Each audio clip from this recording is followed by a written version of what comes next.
Nalazim se u Sunčevom Bregu, trenutno sam u svom apartmanu i želim da ukažem na neke stvari koje sam primetila ovde, a koje će biti od koristi svim budućim turistima koji žele da dođu u ovo predivno mesto, ali koje ima i dosta mana, ali i dosta vrlina. Pa možda će vam neki od ovih saveta pomoći da se odlučite da li ćete doći ovde ili ne. Smeštaj koji smo našli je poprilično daleko od plaže. To je jedan od problema, ali je zaista predivan.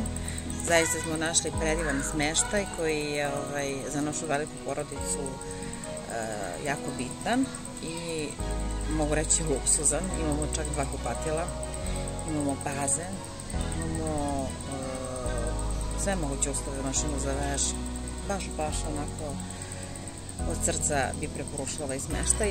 Jedini problem je što je daleko od plaže, ali možete se kupati u bazenu od 9 do 5 i onda uživati ukoliko trenutno ne možete do plaže. Do plaže nam treba nekih kilometar i nešto. Dosta hotela, dosta ulica, dosta parkiranih automobila usput, pa malo se teže stiže.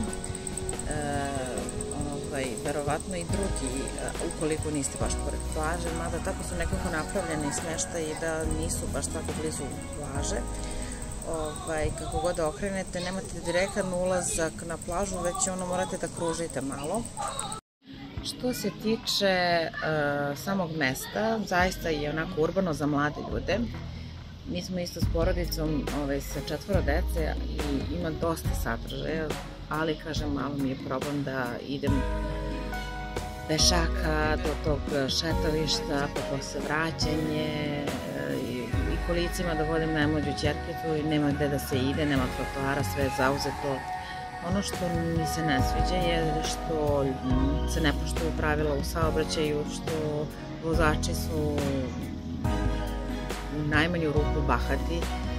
Nebitno da li prolazite sa decom ili ne, oni uopšte ne žele da stanu, oni prolaze brzo, tu su i motoristi, ne znam šta želite imaju da postignu, ali jako jedno ružno iskustvo što se toga tiče. Znači, i kad prolazite na pešačkom prelazu, vodite računa jer oni ne gledaju da li vi prelazite ili ne, oni samo žele da pređu.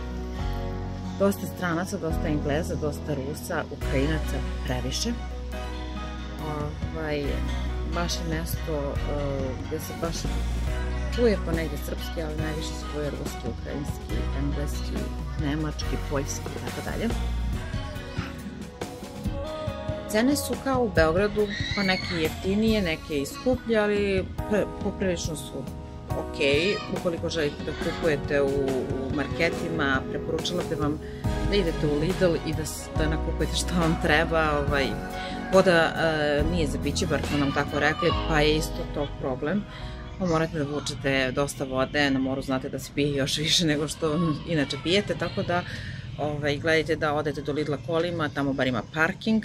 Kod ostalih velikih marketa nema parkinga i to je problem, natovarite stvari, onda morate da vučete to rukama, a ovako odete do Lidla lepo koji je tu u samom mestu i kupite šta vam treba, ima svega, ima boljih stvari čak i u Srbiji i od mesa, zamrznutih stvari, što god vam treba, gotovih jela i cene su možda čak i niže i to možete da kupujete i u drugim obližnjim marketima. Postoje dosta Aldo marketa, ogromni marketi, ali kažem, problem je što ima malo parking mesta ispred, a za pešaka baš da se vuče puno stvari i nije nešto.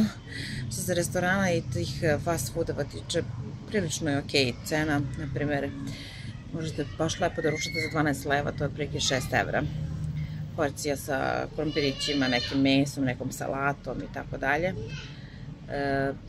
10 evra neka pizza. Na plaži, na primjer, parče pice 4 leva ili 5 leva, što je isto prilično ok cena. Sad, skupi su po meni akvaparkovi, koji ih ima 2 ogromna u okolini, u samom mestu i u Nesebru, ali kažu da su stvarno vrh i vredi videti, ali kažem, za našu 6-članu porodicu treba nam 100 evra da uđemo i budemo tamo, što po meni je previše.